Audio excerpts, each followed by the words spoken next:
Last month in the Omaha market, we had our first year-over-year price decline. The economic numbers came out for the first quarter and we had negative GDP growth. We are also on the cusp of a possible trade war and there's talk of a recession. What does this mean for the Omaha, Nebraska real estate market? If you're in the market to buy a home, what should you do? Are home prices headed down? Where is the current inventory? Are homes on the market longer? All of these questions and more will be answered in today's video, and we're about to get started right now.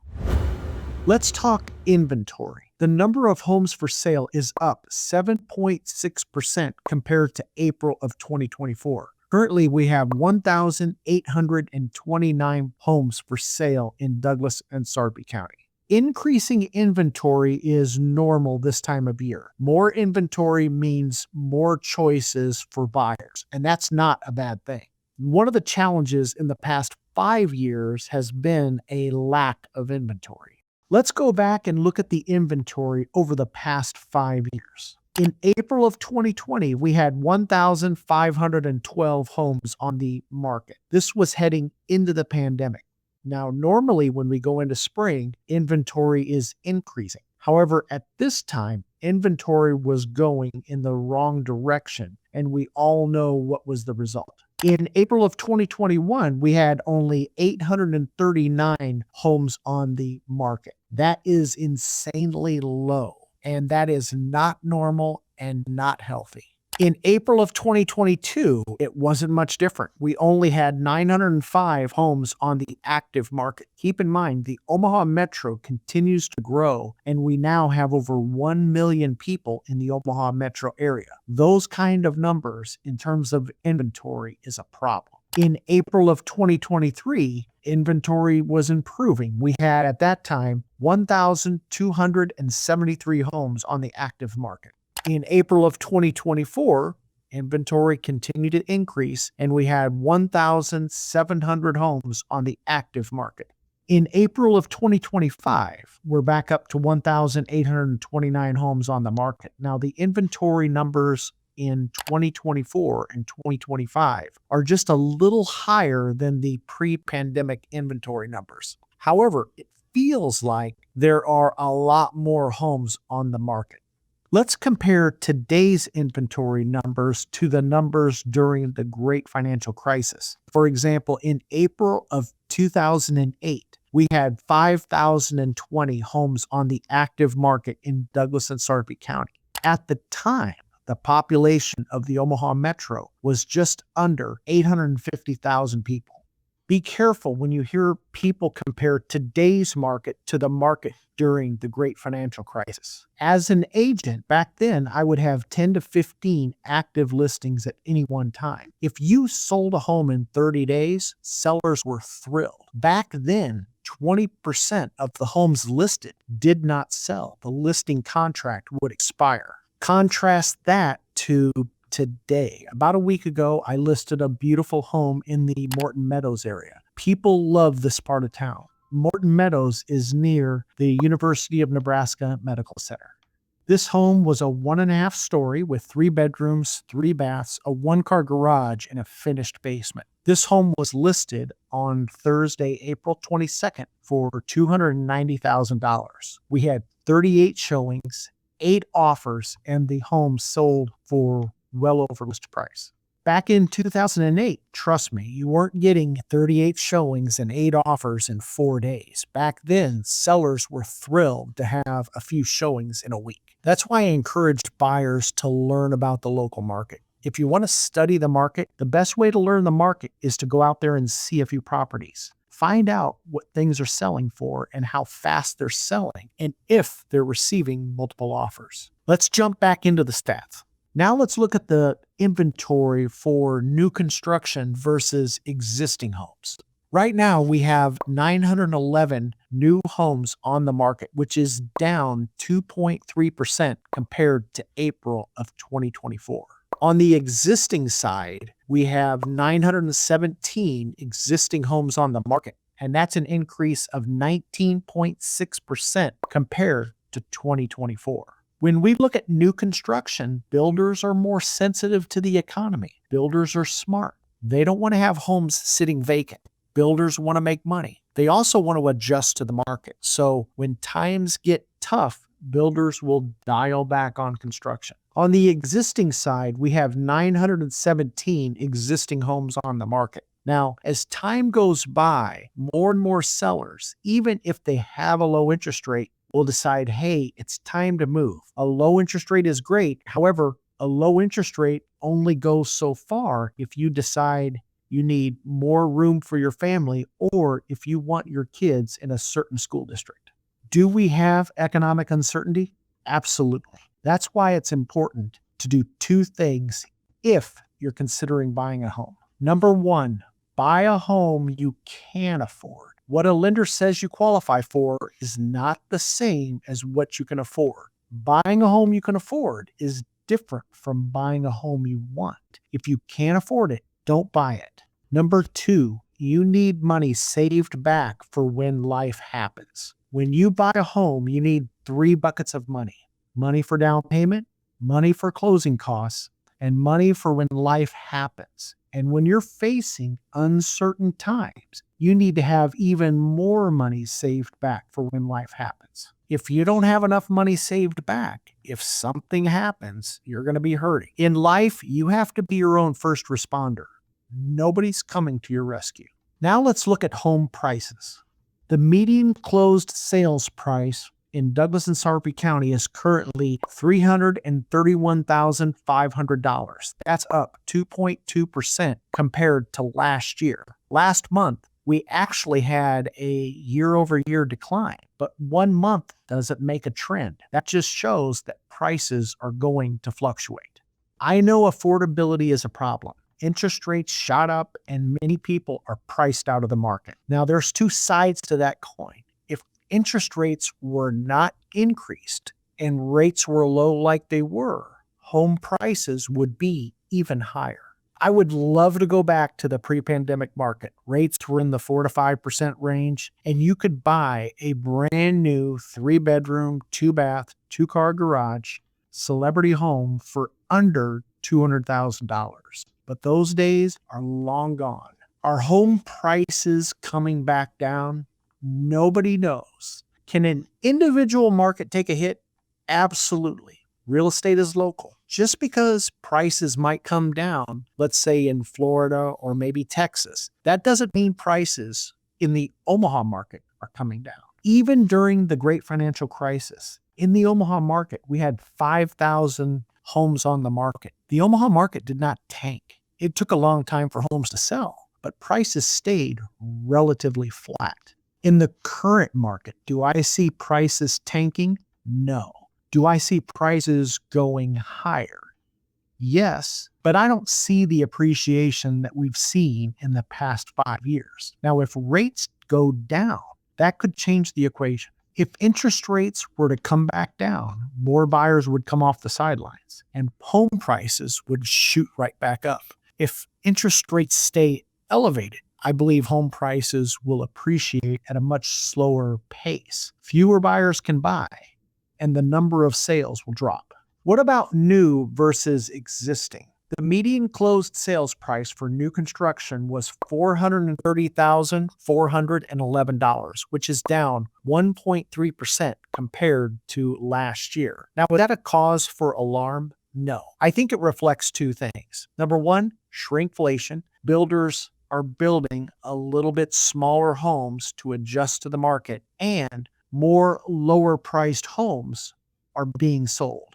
When interest rates go up, buyers lose purchasing power. For existing homes, the median closed sales price in Douglas and Sarpy County was $305,000. This is up 1.7% compared to 2024. If we look at the price per square foot for new construction, it was $254 per square foot, which is the same as 2024. For existing homes, the price per square foot was $220 per square foot, which is up 6.8% compared to 2024. Let's look at the number of closed sales.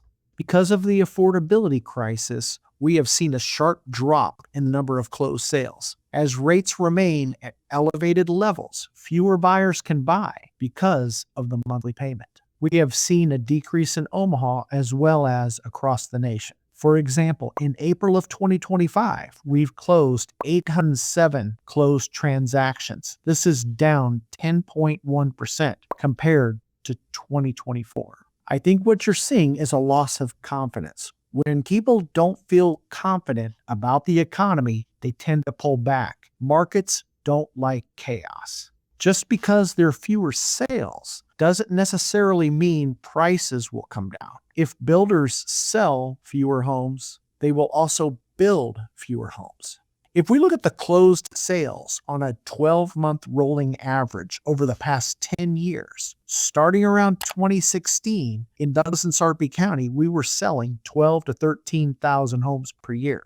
Then, during the pandemic, the number of sales shot up to 13 to 14,000 closed sales. Post-pandemic, sales tanked, and we are now below 11,000 closed sales. Now, some of the sales during the pandemic were buyers who may have decided to move up their purchase date. However, as rates increased, some buyers were forced to the sidelines.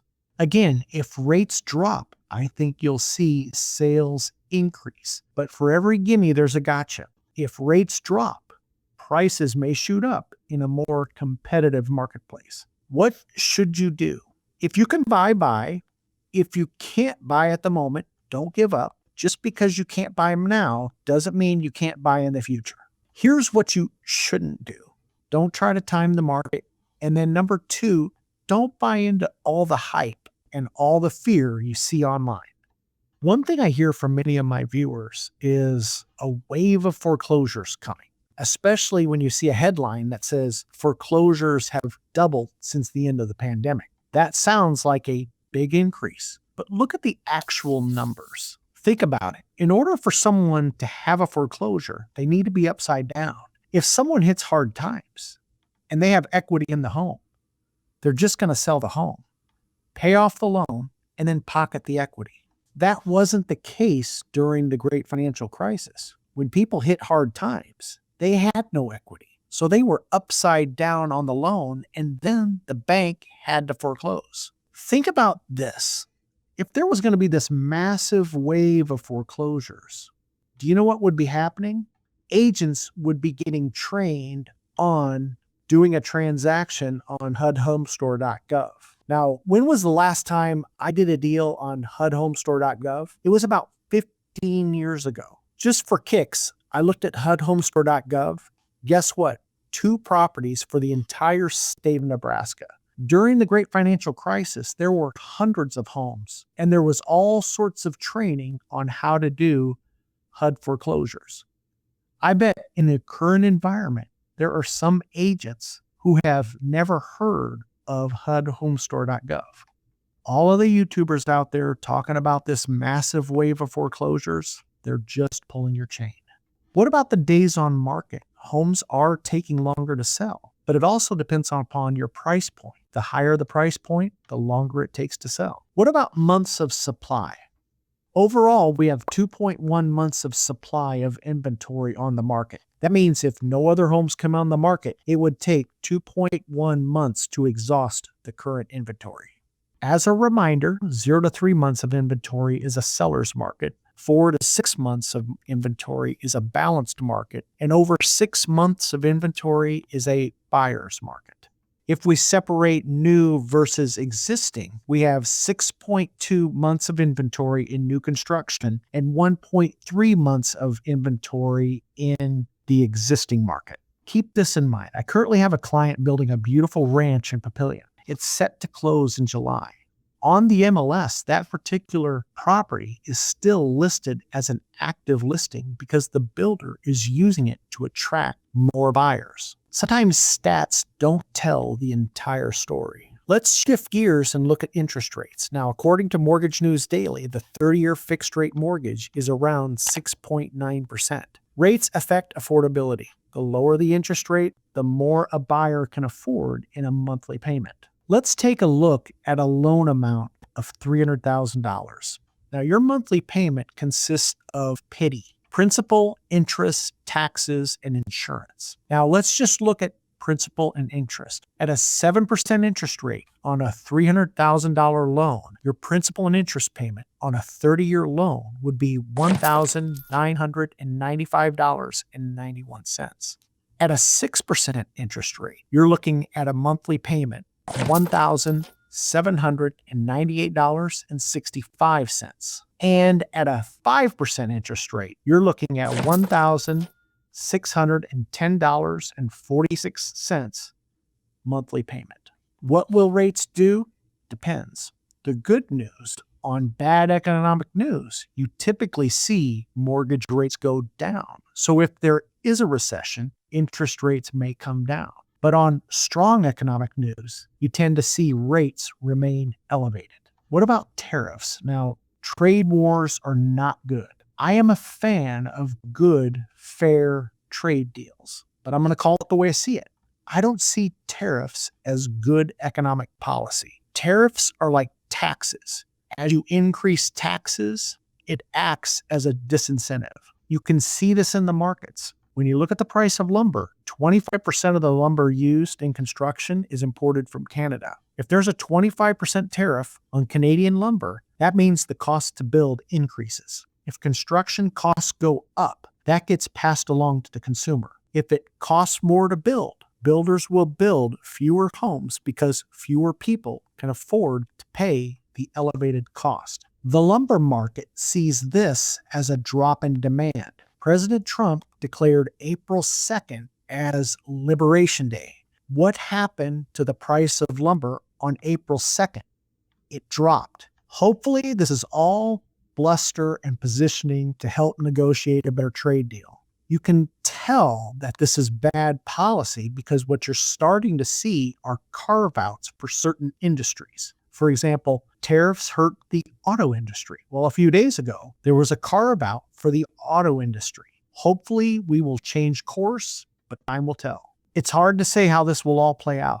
I don't think chaos is good policy. This is all self-inflicted. If we course correct, I think the economy would take off. Sometimes the best government is the government that governs the least. But hey, I just sell homes and make YouTube videos. Let's take a look at the inflation rate. Inflation is down. Inflation typically goes down during a recession. A recession is typically 2 consecutive quarters of negative economic growth. The first quarter, we were down 0.03%. Does a recession mean home prices will tank? Not necessarily. Sales are down, but a recession doesn't mean prices will tank. Even in chaos, people are still getting married, getting divorced, having babies, and passing away. There will always be a real estate market. What if prices do come down? Well, that makes homes more affordable. If rates come down, that would be even better. Who knows what's around the corner? You have to live somewhere, and you can either rent or you can buy.